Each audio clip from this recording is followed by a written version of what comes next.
بد امنی ونکس عروجس پہ اضطراب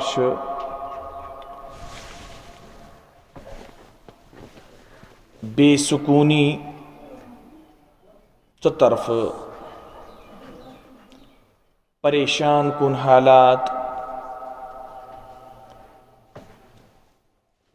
اتفاق و اتحاد فقدان مسلمان کا دشمن ہے بائی کے ساتھ اختلاف کر رہا ہے سو امنا رود نکن اس امن آز برونٹ 30 یا 40 یا 20 ؤری برونٹ سہ برادری روز نکنے طرف اضطراب افتراق تو انتشار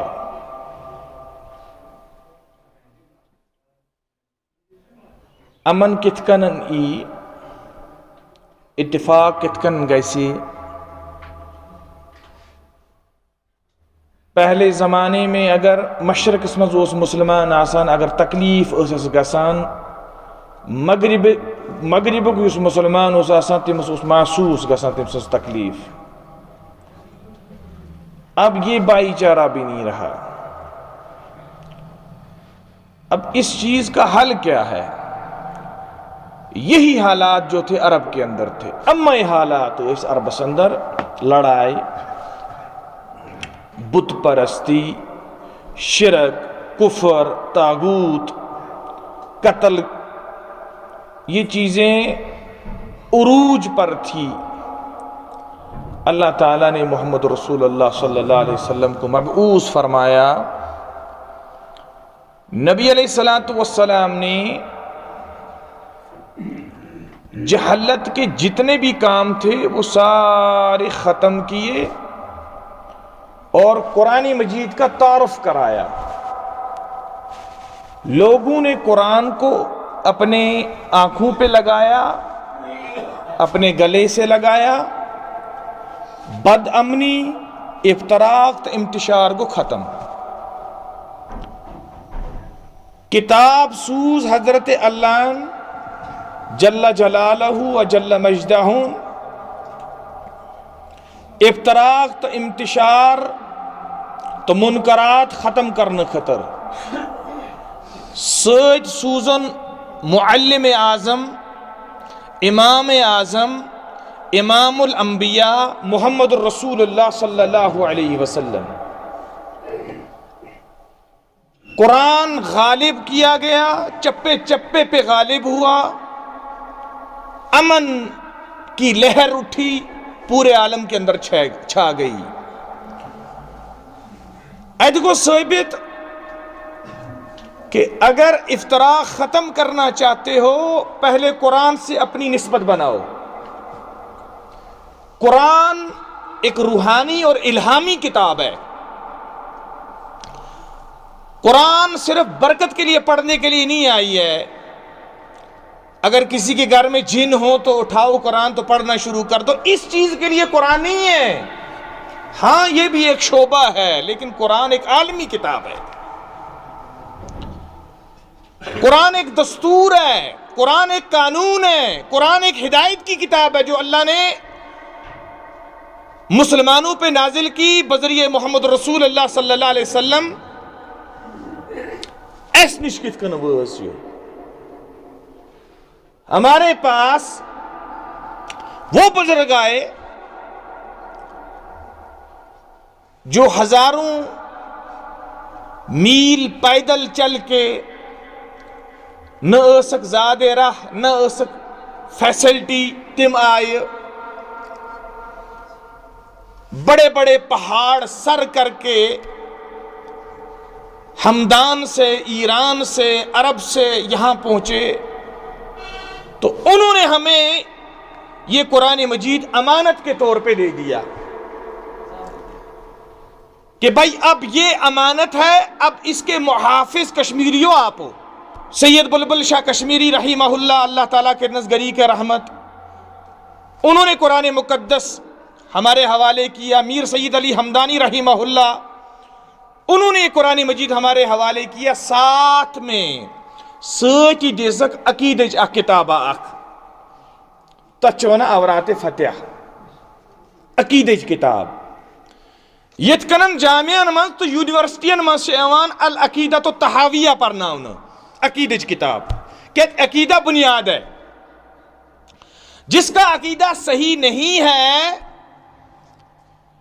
تو پھر اس عبادت کا بھی اعتبار نہیں ہے. العقیدۃ الواسطیہ امام ابن تیمیہ رحمہ اللہ کی یہ بھی جامعات و یونیورسٹیوں اور درسگاہوں کے اندر پڑھائی جاتی ہے پورے عالم کے اندر. ہمیں قرآن کے ساتھ ساتھ اورات فتح عقیدے کی کتاب دے دی, پڑھنے کے ساتھ ساتھ اس کو سمجھو, اس کی تعلیمات پہ غور کرو کہ میر سید علی ہمدانی رحمہ اللہ نے کس طرح عقائد کو جمع کیا.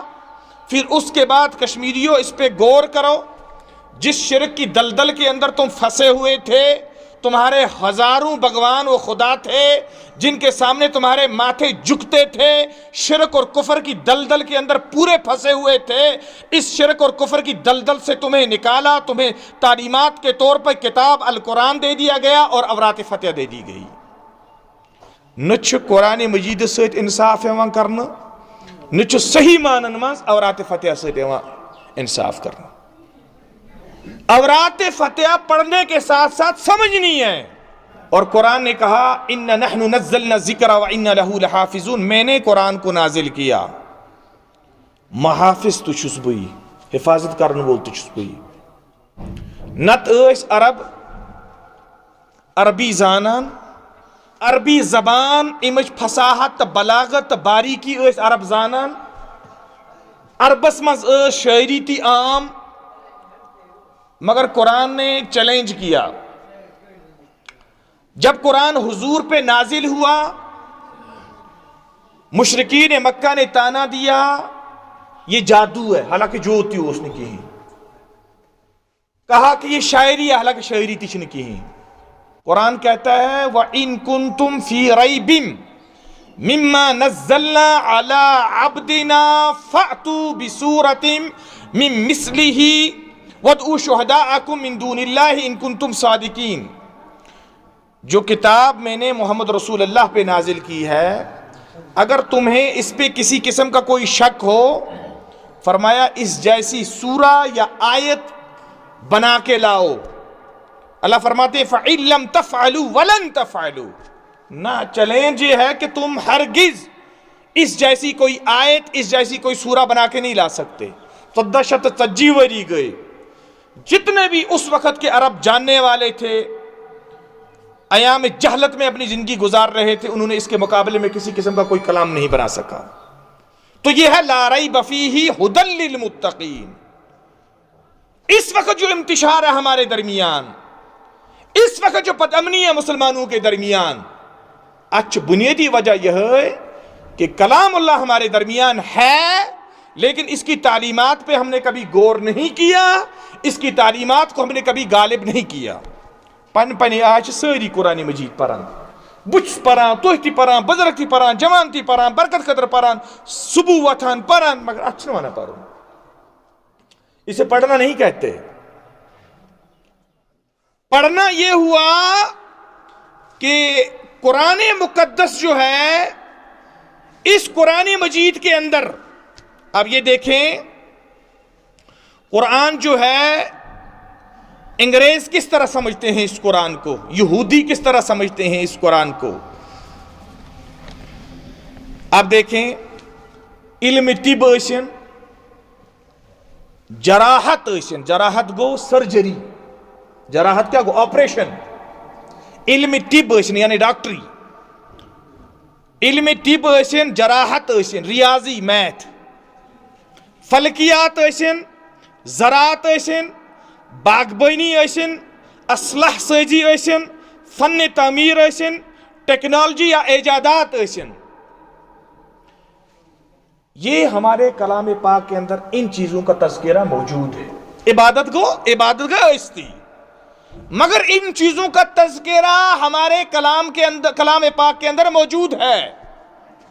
فائدہ کم تل, فائدہ اغیار نے یہود نے اٹھایا. یم وقت علامہ اقبال رحمت اللہ علیہ یورپ گئے پرن خطر.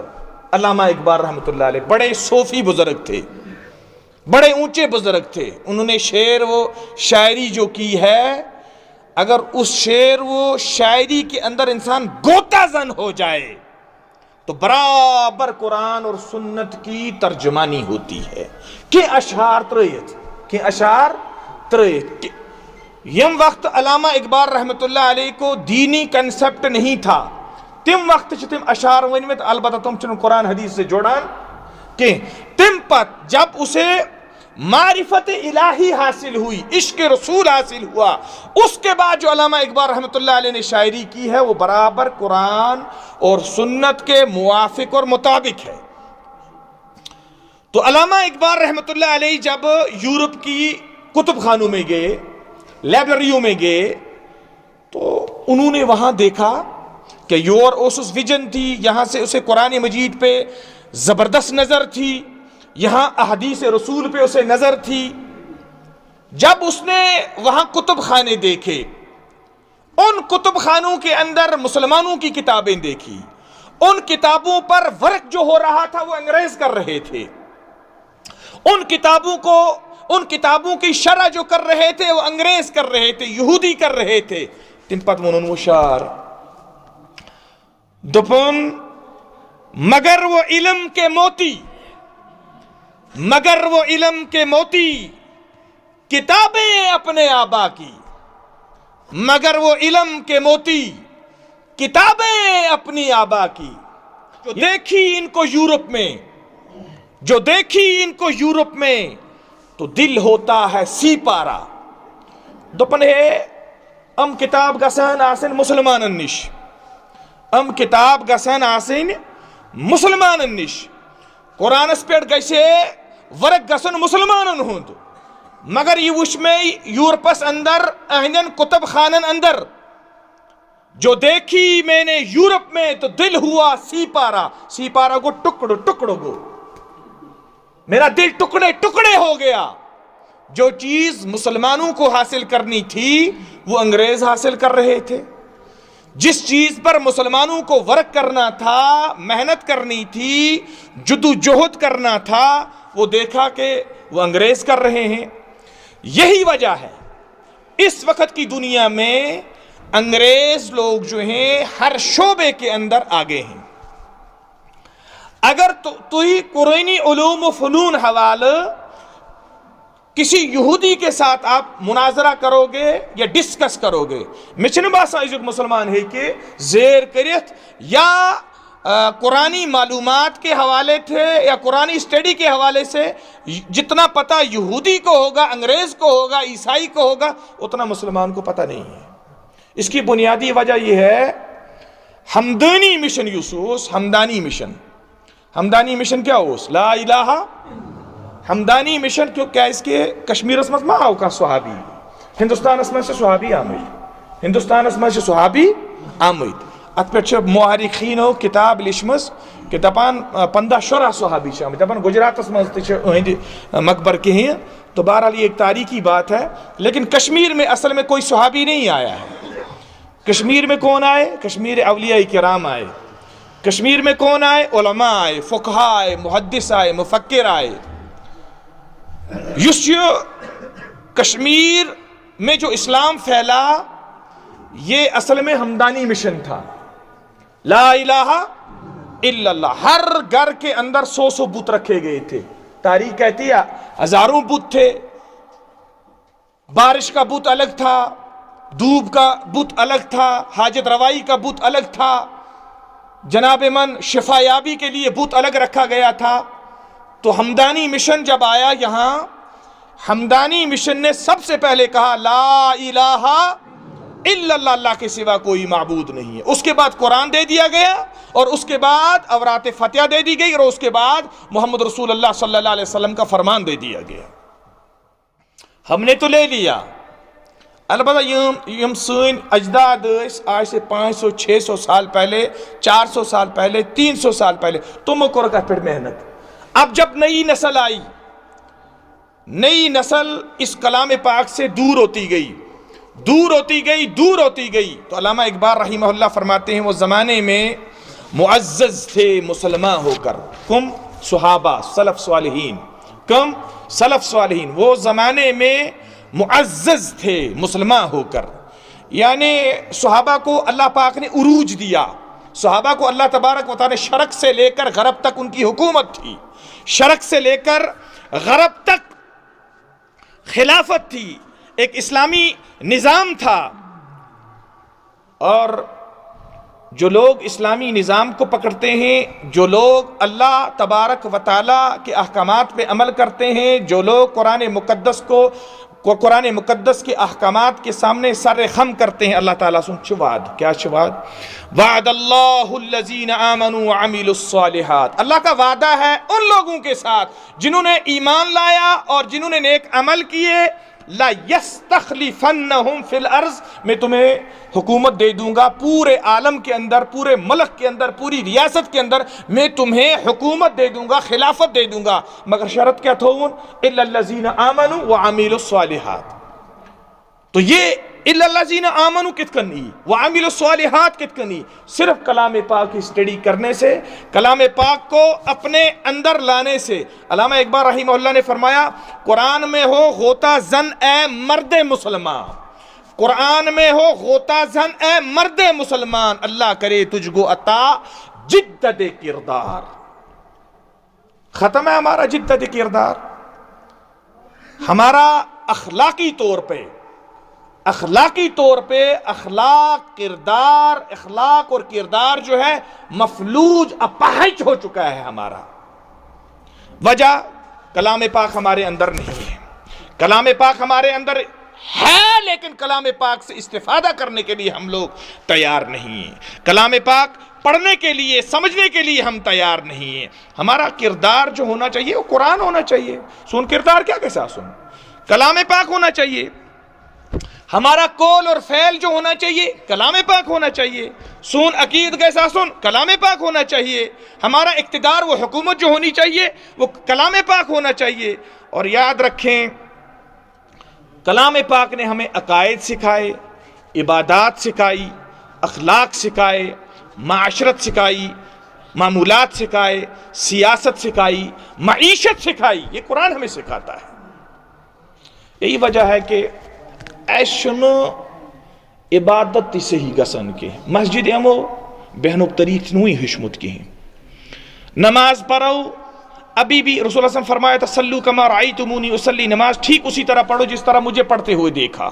ابھی بھی نماز کے وہ طریقے، نماز میں رکوع کی کیفیت، سجدہ، قوما، جلسہ، نماز کے اندر فرائض، واجبات، سنت، نماز کن چیزوں سے مکروہ ہو جاتی ہے، ابھی ہمارے اندر یہ چیزیں، اس کا ابجد بھی ہمیں ابھی معلوم نہیں ہے. وجہ کلام پاک سے دوری، وجہ کلام پاک سے دوری. اور جناب محمد رسول اللہ صلی اللہ علیہ وسلم کل قیامت کے دن شکوہ کریں گے. محمد رسول اللہ صلی اللہ علیہ وسلم، اللہ تعالیٰ فرماتے ہیں وقال رسول، نبی فرمائیں گے قیامت کے دن وقال رسول یا ربی، اے میرے اللہ. نبی فرمائیں گے اے میرے خدا ان قوم اتخذوا ھذا القرآن مہجورا، اے میرے مولا میری امت نے، میری امت جو میرا کلمہ پڑھنے والی تھی انہوں نے کلام پاک کو پس پشت ڈال دیا تھا، کلام پاک کو چھوڑ دیا تھا. ہمارے جوان کو بزنس کے حوالے سے بھی معلومات ہے، دنیا کے حوالے سے، دنیا کی چالاکیاں جو ہیں اس حوالے سے بھی اس کے پاس معلومات ہے. لیکن کلام پاک کے حوالے سے جب ہم اس سے ڈسکس کرتے تب یہ گئی مولوی نے اس کتاب، او اللہ کے بندو، یہ کلام پاک کے حوالے سے قیامت کے دن ہر انسان سے پوچھا جائے گا. وہ زمانے میں معزز تھے مسلمان ہو کر، ہم خوار ہوئے تاریخ قرآن ہو کر، ہم زوال پذیر ہوئے کلام پاک کو چھوڑ کر، ہم تنزل کا شکار ہوئے کلام پاک کو چھوڑ کر، ہم افتراق اور انتشار کا شکار ہوئے کلام پاک کو چھوڑ کے. پہلے زمانے میں کلام پاک کے درس لگا کرتے تھے، یا یم بروٹ پڑھا لکھا لوگ تم اس قرآن مجید کو پڑھا کرتے تھے. کلام پاک کے حلقے لگتے تھے، کلام پاک کو ترجمے سے، تفسیر سے پڑھا جاتا تھا۔ آج ہم صرف کلام پاک کو روانی پڑھتے ہیں، نہ ترجمے پہ عبور ہے، نہ تفسیر پہ عبور ہے، بس خوش فہمی کا شکار ہیں ہم لوگ کہ بھائی بغیر محنت کے جنت میں چلے جائیں گے۔ اچھا ممکن محنت کرو نہیں کہیں؟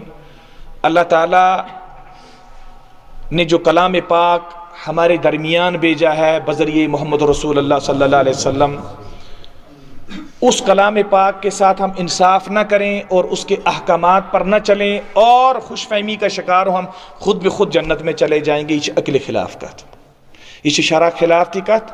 اور دنیا نظام جو مجرم ہوتا ہے اسے سزا ملتی ہے، جو جرائم اور کرائم کرنے والا ہوتا ہے سلیبس کے مطابق نہیں چلتا، کسی بھی فیلڈ کے اندر اسے سزا ملتی ہے۔ اور ہم اس دنیا میں آئے، اللہ نے فرمایا تھا وَمَا خَلَقْتُ الْجِنَّ وَالْإِنسَ إِلَّا لِيَعْبُدُونَ، میں نے انسان اور جنات کو اس لیے پیدا کیا تاکہ یہ میری عبادت کریں۔ رات تم تو ساری تراویح پرن ویل، سبحان اللہ، گوڈنک صفس مز بیوان۔ اب لعلکم تتقون کو ہم نے بالکل بالائے طاق رکھ دیا، فجرس پہ سوئی اخ صف تم پرٲنۍ نفر، باقی الحفیظ والامان کوئی آتا ہی نہیں ہے۔ کیا ہوا؟ یہ گویا کہ زجر کسی جگہ ایرر آ رہا ہے۔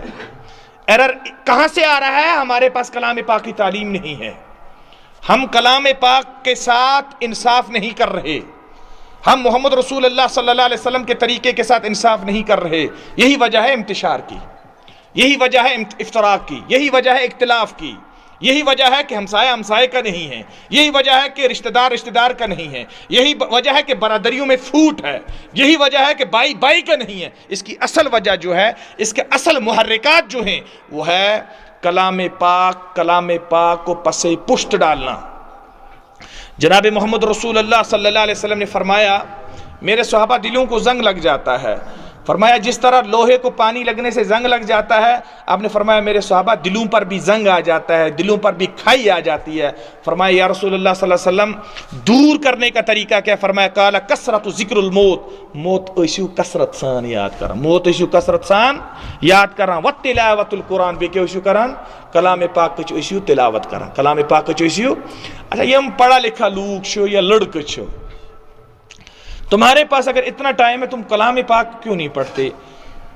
اللہ تعالیٰ کل قیامت کے دن پوچھیں گے تو ہزن ونیو ہے ایسے اس نے عربی تگاں پڑھی کی یا عربی گرامر اس نے اس پتہ کی، وہ تو دور کی بات ہے، نو صرف اس نے اس پتہ کی، مگر اللہ فرمائیں گے دیکھو کٲشرس منٛز تھی مترجم و ٹرانسلیشن موجود ونکینس۔ مولانا یوسف شاہ رحمۃ اللہ علیہ صٲبن چھِ اتھ ٹرانسلیشن کٔرمٕژ ٹھیک ٹھاک ٹرانسلیشن، یم یہ حظ کٲشُر زانن وٲلۍ چھِ ان کے لیے آسانی پیدا کر دی۔ اب کوئی انگریزی جانتا ہے اس کے لیے بھی اللہ پاک نے آسانی پیدا کر دی، انگلش کے اندر ٹرانسلیشن موجود ہے۔ اب اگر کوئی اردو جانتا ہے، اردو کے اندر بھی اللہ تبارک و تعالیٰ نے آسانی پیدا کر دی، اردو کے اندر بھی اس کی ٹرانسلیشن موجود ہے۔ تو دنیا کی پہاڑی ہو، گوجری ہو، ہر زبان کے اندر اس کی ٹرانسلیشن، اس کی تفسیریں لکھی گئی ہیں۔ تو کل قیامت کے دن کوئی مسلمان عذر پیش کر ہی نہیں سکتا کہ یا اللہ مجھے پتہ نہیں تھا، یہ چلنا کہ تو جو پڑھے لکھے لوگ جو ہیں، پڑھے لکھے جوان جو ہیں، یم یسا چاہے ایس کرو اسٹڈی کلام پاک اسٹڈی کرو، کچھ ترجم پڑھو، کن وقت چھ ہم سوال کران بذریعہ فون کران یا آمنے بالمشابہ آمنے سامنے ہے ایس کسی قرآن پاک کسی تفسیر کرو، امن ونو نا عربی ہز بج کتاب نہ چھوٹی کتابوں سے شروع کرو، تدبر القرآن کریو، تدبر بیان القرآن، ڈاکٹر اسرار صاحب دور حاضر کے بہت بڑے عالم ہیں، ڈاکٹر اسرار صاحب بیان القرآن اس نے لکھا ہے، اردو کے اندر ہے، اس کی اسٹڈی بھی بڑی کارآمد ہوگی۔ قرآن پاک سمجھنے کے لیے بیان القرآن آسان ترجمہ ہے، تفسیر ہے۔ مولانا دریا آبادی کی تفسیر ماجدی، اس کا بھی اگر کوئی مطالعہ کرے یا اس کو پڑھے، یہ پڑھا لکھا جوان ان کے لیے معقول ہے۔ ابن کثیر جو حافظ ابن کثیر رحمہ اللہ نے لکھی ہے، حافظ ابن کثیر شاگرد تھے امام ابن تیمیہ رحمہ اللہ کے، ابن کثیر مستند کتاب ہے، اس کا مطالعہ بھی کر سکتے ہیں۔ اسی طرح مولانا ابو الکلام آزاد نے ترجمان القرآن لکھا ہے، کیا ابو الکلام آزاد واریہ بہت بڑے ادیب تھے، زبردست قسم کے ادیب تھے، انہوں نے ترجمان القرآن لکھا ہے۔ قرآن سمجھنے کے لیے اس کی تفسیر کا بھی انسان مطالعہ کر سکتا ہے۔ اسی طرح عصر حاضر کے بہت بڑے عالم ہیں، گزر چکے ہیں، تفہیم القرآن انہوں نے لکھا ہے، اور عصر حاضر کے جو پڑھے لکھے جوان ہیں جنہوں نے انگریزی تعلیم حاصل کی ہے، اچھے خاصے شبہات ہیں ان کے ذہنوں کے اندر، وہ شبہات دور کرنے کے لیے مولانا ابو العلا مودودی رحمۃ اللہ علیہ نے تفہیم القرآن لکھا ہے، سید قطب نے فی ظلال القرآن لکھا ہے۔ تو یم جوان پڑھنا چاہتے ہیں کہ قرآن کو سمجھیں، ہم تدبر کرو، اس پر تفکر کرو، کیا اس کے اللہ تعالیٰ فرماؤ افلا یتدبرون القرآن، اللہ فرماتے ہیں کیا یہ قرآن میں غور و فکر نہیں کرتے؟ پڑھنے کے ساتھ ساتھ غور فکر کرنا ہے۔ انتشار کو مٹانا چاہتے ہو، افتراق کو مٹانا چاہتے ہو، بد امنی کو ختم کرنا چاہتے ہو، کلام پاک کی تعلیمات کو عام کیا جائے، کلام پاک کی تعلیمات و عبارات جو ہے معنی کے ساتھ تفسیر کے ساتھ پڑھو، انشاءاللہ اللہ تعالیٰ آپ کا حامی و مددگار ہوگا، اور سارے فتنے جو ہیں خود بخود ختم ہو جائیں گے۔